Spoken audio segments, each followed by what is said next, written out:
Hello friends, welcome to market. I hope आज का दिन बहुत ही अच्छा रहा। कहीं ना कहीं सेकंड हाफ अच्छा रहा, फर्स्ट हाफ नहीं। कहीं ना कहीं गैप ओपनिंग देखने के बाद फर्स्ट हाफ में कुछ खास मोमेंटम देखने को नहीं मिला। कहीं ना कहीं हम 16,200 के आसपास ही घूमते रहे। कहीं ना कहीं पुट राइटर और कॉल राइटर्स के बीच में एक टसल देखने को मिला। हालांकि इस टसल में कहीं ना कहीं पुट राइटर्स जीतते हुए दिखे और कहीं ना कहीं बैंक निफ्टी निफ्टी कहीं ना कहीं 16,200 रुपए के ऊपर होल्ड करने में कामयाब रहा। और ये तेजी जो मेरे टारगेट थे 16,280 वो लेवल्स मुझे देखने को आज के दिन मिल गए।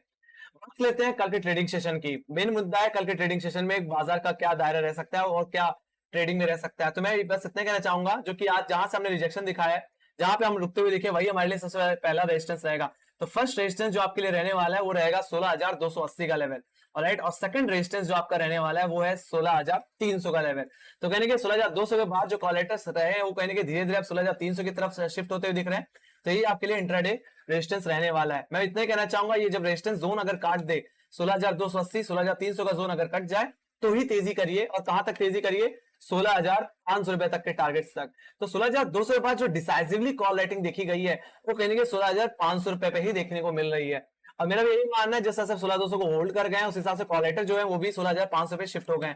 तो मेरा ये मानना है कल के दिन अगर हम 16,320 रुपए के ऊपर निकल जाते हैं तो तेजी करिए और प्ले करिए for the target of 16,940 levels, जो कि हमारे एग्जैक्टली 200 एमा है। तो मेरा भी यही मानना है जो 200 एमा आपका एग्जैक्टली आता हुआ है 16,520। तो आप इस हिसाब से भी टारगेट्स अपना सकते हो कि अगर 16,320 का भाव निकल जाए तो पहला टारगेट आपका रहेगा 100 एमा पे, जो कि एग्जैक्टली 16,440 पे आता है। That will be your first target and second target will be हो एट 200 एमा, जो कि एग्जैक्टली 16,520 के लेवल्स पे आता है। और इस हफ्ते का सबसे बड़ा रेजिस्टेंस ऑलराइट, जो कि सबसे ज्यादा कॉल राइटिंग होल्ड करता है राइट, 16,300 16,200 रुपए के बाद। अब बात कर लेते हैं डाउन साइड की, कि डाउन साइड में टारगेट्स क्या रहने वाले हैं। तो अगर जैसे मैंने बताया कि आज 16,200 का लेवल पुट राइटर्स की गिरफ्त में आता हुआ दिखा है, यही लेवल हमारे लिए कल के लिए सपोर्ट की तरह एक्ट करेगा। तो 16,200 के लेवल्स को आप अपने फर्स्ट बेस की तरह मानो, यही आपके लिए फर्स्ट सपोर्ट रहने वाला है। बाकी अगर सेकंड बेस की बात करूं तो ये रहेगा 16,145 के लेवल पे, जो कि हमारा एक्सैक्टली 50 डे में आएगा गाइस। और एक्जैक्टली 50 डे में आता है आपका 16,140 के आसपास ही। ऑलराइट, अगर ये बेस टूट जाए तभी बिकवाली करके चले। मतलब 16,200 का जोन, अगर 16,145 का जोन अगर कट जाए, ये सेकंड बेस अगर टूट जाए तभी बिकवाली करिए 50 डे का ब्रीच होने के बाद। ऑलराइट, अगर ये 50 डे में ब्रीच हो जाता है तो जो गैप हमने आज के दिन पेंडिंग रखा है 77 75 पॉइंट्स का, एक गैप फिल होता हुआ दिख सकता है। उस बेसिस में मेरा पहला टारगेट होने वाला है 16,165 और सेकंड टारगेट जो बन के आएगा वो 16,000 का ही लेवल रहेगा। बट मेरा यही मानना है, जब तक हम कहीं ना कहीं अपने 20 डेमा और 50 डेमा के ऊपर है तब तक कोई डरने वाली बात नहीं है। अब 20 डेमा एग्जैक्टली आता कहां है? 20 डेमा एग्जैक्टली आता है 16,000 के लेवल्स पे, और 16,000 के लेवल्स पे अच्छी खासी पुट राइटिंग है। तो कहीं ना कहीं 16,200 के बाद पुट राइटर जो देखने को मिलते हैं वो कहीं ना कहीं 16,000 के लेवल्स पे ही देखने को मिलते हैं। राइट, तो अगर 50 डेमा अगर आपका टूट जाता है तो बैंक निफ्टी निफ्टी कहीं ना कहीं 16,000 के आसपास सपोर्ट लेते हुए दिख सकती है। ऑलराइट, तो कहीं ना कहीं अगर मंदी करनी है तो मुझे लगता है 16,200 16,145 के बाद ही बिकवाली करनी चाहिए। ऑलराइट, तो फर्स्ट सपोर्ट आपके लिए रहेगा 16,200 का लेवल। सेकंड सपोर्ट जो रहने वाला है 16,145 के लेवल पे। फर्स्ट रेजिस्टेंस जो रहेगा आपका 16,280 16,280 एंड सेकंड रेजिस्टेंस जो आपका बन के आएगा वो रहेगा 16,320। अगर ये जोन अगर कट जाता है तो तेजी करिए 16,500 रुपए तक के टारगेट्स के लिए। हालांकि ये पूरा का पूरा गैप है गाइस ऑलराइट, 16,300 से लेकर के 16,500, जो कि एग्जैक्टली गैप डाउन में लगा था 10 जून को। तो गैप पेंडिंग गाइस, तो आप समझ सकते हैं जैकपॉट कहने के 16,300 रुपए के ऊपर बनता हुआ मुझे दिख रहा है। Let's go to bank Nifty.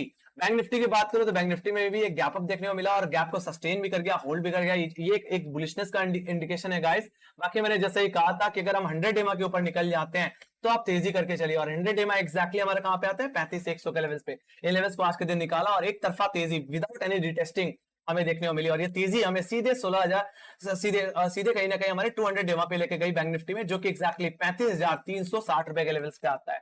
Alright, अब यही लेवल हमारे लिए, हम इसी के नीचे हम क्लोजिंग देते हुए दिखे हैं, यही लेवल हमारे लिए रेजिस्टेंस के तरह एक्ट करेगा।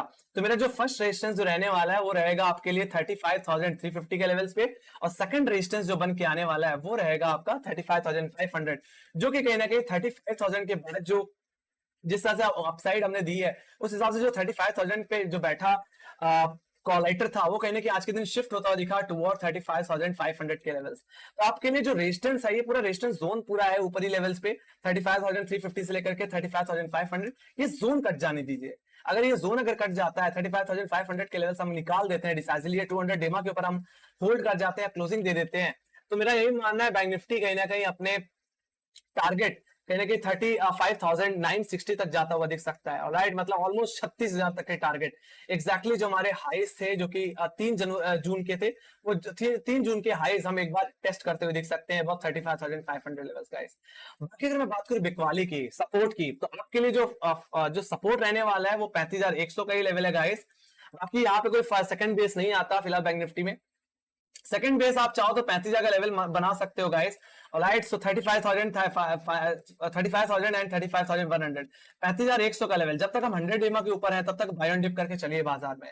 बाकी अगर कल के दिन 35,100, 35,000 का लेवल अगर कट जाए, जो कि सबसे ज्यादा पुट राइटिंग होल्ड कर रहा है, ये टूट जाता है तो बिकवाली करिए कहां तक, 35,800, 35,700 एंड डेफिनेटली 34,500। ऑलराइट, तो 35,000 के बाद जो पुट राइटर्स जो देखने को मिलते हैं वो कहने की 34,500 के लेवल्स पे ही देखने को मिलते हैं, जहां पे हमारा 20 डेमा और कहीं ना कहीं 50 डेमा लाई करता है गाइस। ऑलराइट, तो मेरा यही मानना है जब तक बैंक निफ्टी 35,100 रुपए के ऊपर है, 100 डेमा के ऊपर है, तब तक बाजार में बाय ऑन डिप करके चला जा सकता है। ऑलराइट, तो आई होप दायरा क्लियर हो गया होगा कहां से मुझे बिकवाली करनी है, कहां से मुझे तेजी करनी है। ऑलराइट, तो आपके लिए फर्स्ट सपोर्ट रहने वाला है 35,100, सेकंड सपोर्ट जो रहेगा वो रहेगा 35,000 का लेवल। ये जोन अगर कट जाए तो बिकवाली करके चल सकते हैं बैंक निफ्टी के मामले में। बाकी अगर हमारा फर्स्ट रेजिस्टेंस रहेगा वो रहेगा 35,350, 400 का लेवल, जो कि एग्जैक्टली हमारा 200 डेमा है। बाकी अगर ये लेवल कट जाता है तो सेकंड रेजिस्टेंस जो बन के आने वाला है वो 35,500। अगर ये लेवल कट गया तो यहाँ से तेजी जो बनेगी वो सीधे सीधे 36,000 के लेवल तक ही बनेगी, बीच में कोई हर्डल मुझे देखने को नहीं मिल रहा बैंक निफ्टी में। Let's go to option chain.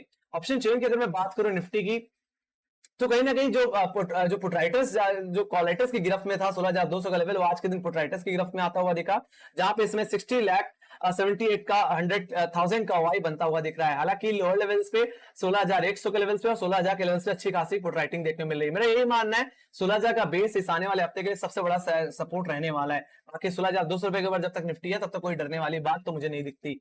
बाकी मैं बात करूं हाई लेवल से कॉलेटिंग की, तो सबसे ज्यादा कॉलेटिंग जो इस समय होल्ड कर रहा है वो 16,500 का लेवल और कहने के 16,600 का लेवल ही होल्ड करते हुए दिख रहे हैं। मेरा यही मानना है अगर कल के दिन 16,300 का लेवल कट गया, जहां पे 43 लाख का हुआ है, तो कहने के हम 16,400 जहां पे हमारा 100 डेमा आता है 16,440 के आसपास, और वो अगर कट गया तो हम कहेंगे सेकंड टारगेट 16,500 की तरफ जा सकते हैं, जो कि जहां पे हमारा 200 डेमा आता है एक्जैक्टली 16,520 530 रुपए के आसपास। ठीक है, जहां पे सबसे बड़ा रेजिस्टेंस है इस आने वाले हफ्ते, इस हफ्ते के लिए 16,500 16,600 सबसे बड़ा रेजिस्टेंस जोन बन के सामने आ रहा है। Let's go to bank Nifty. Bank Nifty को भी जल्दी से देख लेते हैं। बैंक निफ्टी की मैं बात करूं तो 35,000 का लेवल जो कि कॉलेटर की गिरफ्त में था, आज के दिन प्रोट्राइटर्स के लिए उसमें आता हुआ दिखा है, जहां पे 21,90,000 का वाई बनता हुआ दिख रहा है। तो यही आपके लिए सबसे बड़ा सपोर्ट रहेगा इस हफ्ते के लिए। बाकी 35,000 का लेवल जब तक नहीं टूटता तब तक बाजार में कोई कमजोरी मुझे देखने को नहीं मिलती। बाकी वही बात करो कॉल साइड की, तो कॉलेटर्स कहीं ना कहीं 35,500 के लेवल से बैठे हैं। तो एक तरह से जो दायरा था 500 पॉइंट्स का वो कहीं ना कहीं शिफ्ट होता हुआ दिखा है। जो दायरा पहले 4,500 से लेकर के 35,000 था, वो कहने के 35,000 से लेकर के 35,500 हो गया। तो कहने के सीधे सीधे 500 पॉइंट की शिफ्टिंग देखने को मिली है। बाकी 35,500 का जोन अगर कट गया तो यहां से 36,000 के लेवल्स आराम से खुलते हुए दिख सकते हैं। राइट, तो कहीं ना कहीं अगर मैं 36,000 के लेवल्स पे अगर मैं ध्यान से देखूं तो यहाँ पे लगभग 17,30,000 का वाई मुझे देखने को मिल रहा है 35,500। तो कहीं ना कहीं कुछ फ्रेश कॉल राइटिंग मुझे 36,000 के लेवल्स पे भी आज के दिन होती हुई दिखी है। तो एक अच्छा खासा मोमेंटम बाजार में मुझे देखने को मिल सकता है। ऑलराइट, बाकी need to be very careful on 200 DEMA guys. पहले भी 200 डेमा से मैंने रिजेक्शन दिखाया, तो अगर कल के दिन अगर हम 200 डेमा के ऊपर निकल जाते हैं 35,350 35,500 के ऊपर, तो मेरा यही मानना है बाजार में एक अच्छा खासा मोमेंटम आता हुआ दिखेगा। और कहने की ये चीज इंडिकेट हुई है आज के दिन एफआईज और डीआईज के डेटा से। तो अगर मैं बात देखूं तो आज के दिन एफआईज और डीआईज ने नेट नेट बाइंग की है, लगभग 1,000 करोड़ की खरीदारी आज के दिन आई है। एफआईज की बात करें तो आज के दिन डर डर के कहने की उन्होंने खरीदारी की, तो लगभग 156 करोड़ की मुझे खरीदारी आज के दिन एफआईज की तरफ से। तो डीआईज ने अपने नॉर्मल दिनों की तरह 840 करोड़ की खरीदारी की है। तो कहने की आज के दिन एफआईज और डीआईज ने दोनों ने ही आज के दिन खरीदारी की, तो एक तरह से तेजी का इंडिकेशन बन रहा है कि जिस तरह से डॉलर इंडेक्स में गिरावट मुझे देखने को मिली है लगातार, जो कभी 108 डॉलर पे ट्रेड करता हुआ दिख रहा था, वो कहने के अब 106 डॉलर के आसपास ट्रेड करता हुआ दिख रहा है। तो डॉलर इंडेक्स में जो गिरावट आई है ये कहने की बाजार के लिए एक अच्छी खबर हो सकती है। बाकी अगर मैं बात करूं यूएसडी आईएनआर की, तो बाजार लगता है इस खबर को कहीं ना कहीं पचाता हुआ दिख रहा है। हालांकि 80 रुपए के भाव तो ऑलरेडी देख लिए, बट आज के दिन जो तेजी देखने को मिली उससे ऐसा लगता है कि यूएस डॉलर के जो प्राइसेस हैं वो कहीं ना कहीं डिसॉल्व होते हुए दिख रहे हैं बाजार में। बाकी अगर मैं बात करूं ग्लोबल इंडिसेस की, तो ग्लोबल इंडिसेस में कहने के आज के दिन नैस्डैक पॉजिटिव ट्रेड करता हुआ 1% की तेजी नैस्डैक में। वहीं बात करूं यूरोपियन मार्केट में, यूरोपियन मार्केट में जो 1% 1.5% की तेजी देखने को मिल रही थी, वो अब कहीं ना कहीं 0.9% 0.90% के आसपास ही मुझे देखने को मिल रही है। राइट, सो 1% के नीचे ट्रेड करते हुए दिख रहे हैं। फिलहाल थोड़ा सा फ्लैट हो गया, थोड़ा सा नरम होता हुआ दिख रहा है यूरोपियन मार्केट, बट डेफिनेटली अभी भी कहीं ग्रीन ट्रेड करता हुआ दिख रहा है। बाकी बात करूं एशियन मार्केट में, एशियन मार्केट पूरी तरह इन ग्रीन ट्रेड करता हुआ दिख रहा है। हालांकि एसजेएक्स निफ्टी अभी भी फ्लैट ट्रेड कर रहा है, कुछ खास मोमेंटम मुझे देखने को नहीं मिल रहा। जिस तरह से नैस्डैक, जिस तरह से जिस तरह से एसजेएक्स निफ्टी अभी ट्रेड कर रहा है, अपने क्रूशियल जंक्शन पे ही ट्रेड कर रहा है, जो कि एग्जैक्टली हमारा जो आता है 16,300 16,280, जो कि हमारे लिए कल के लिए रेजिस्टेंस रहने वाला है, उन्हीं लेवल्स पे अभी अटक रहा है। मेरा ये मानना है अगर एसजेएक्स निफ्टी 16,300 रुपए के ऊपर निकल जाता है तो कल के दिन फ्लैट टू गैप ओपनिंग देखने मिल सकती है। मेरा यही मानना है अगर गैप सेटल हो जाता है उसके बाद भी आप खरीदारी करके चल सकते हैं। ऑलराइट, बाजार जब तक 16,200 रुपए 50 डेमा के ऊपर है निफ्टी में, तब तक तेजी करके चल सकते हैं। वही बात करें नैस्डैक की, तो नैस्डैक में जो गैप ओपनिंग आज के दिन देखने को मिली, एग्जैक्टली अपने गैप को अभी भी होल्ड करता हुआ। बट पिछले अगर मैं हाइस की अगर मैं बात करूं, जो हमने हाइस बनाए थे कहीं ना कहीं 25 जून को, फिर कहीं ना कहीं 8 जुलाई को, एग्जैक्टली उन्हीं लेवल्स पे अभी भी हम होल्ड करते हुए दिख रहे हैं। फिलहाल उसके ऊपर हम नहीं निकल पाए, बट मेरा ये मानना अगर ये प्रीवियस हाई के अगर ऊपर निकल जाते हैं 11,700 रुपए के ऊपर निकल जाते हैं, तो तेजी हमें कहीं ना कहीं 12,000 की तरफ लेके जा सकती है, जो कि इस हफ्ते का, इस आने वाले हफ्ते का सबसे बड़ा रेजिस्टेंस है गाइस। ओके, तो अगर मैं बात करूं यहाँ पे 50 डेमा भी लाई करता है, ऑलराइट, जो कि हमारे प्रीवियस हाई की तरफ ही इशारा करता हुआ दिखता है। तो मैं 50 डेमा एग्जैक्टली 11,700 के लेवल्स पे, तो 11,700 का लेवल निकल गया, तो यहाँ से और तेजी देखने मिल जाती है। जरूरत है 50 डेमा को काटने की।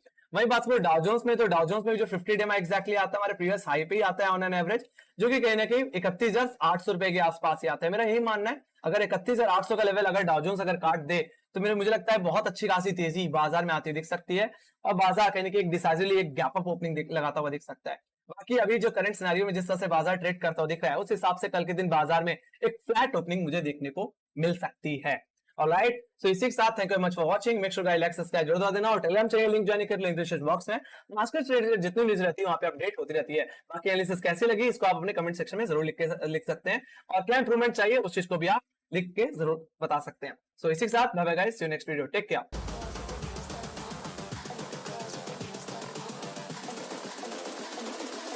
I think the girls with their nails done now.